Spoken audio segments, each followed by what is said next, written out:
Okay, I want to do this again. Some people said they couldn't see what I was doing, or I was out here doing it. But here I am. I need to do a cable line. Also, what I use is wire cutters, a utility knife, pretty much a utility knife, about a 1/2 inch nod. Cut around it without going through your casing. So you just kind of want to score it. You just kind of want to score that a little bit. And then give it a cut up the side. And you want to pull that off.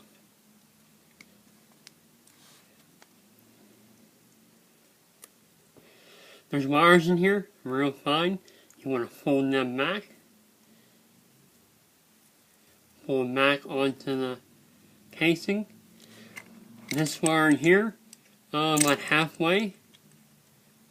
Sorry about that. Halfway, just go around it.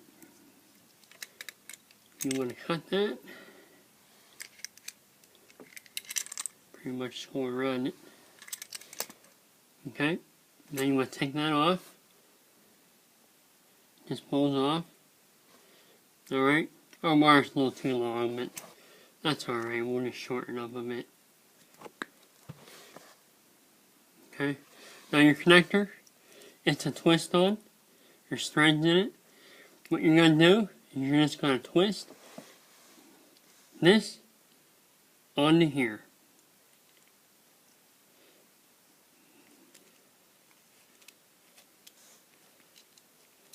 See what we're doing? Just twisting it on. This is if you don't have any special tools, which I don't. Okay, we're on. Sometimes you have to use channel locks. Sometimes they just twist right on. So, but anyway, we're still a little too long there. But anyway, your connector is on, and we want to remove the wires that are sticking out. We just take the cutters and kind of cut them.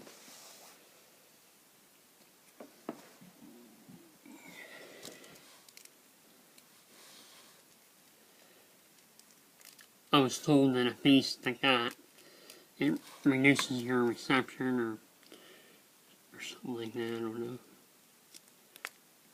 But there we go. We didn't use any kind of special tools, or we just bought some twist load connectors.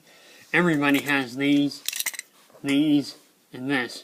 So your connector's now on your cable line, and you're ready to go. Having a tool to do that is great, but yes, I never bought one, and I just do it this way. So if you don't have the tool, it's too expensive.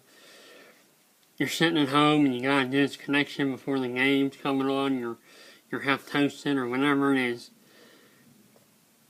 You can do it.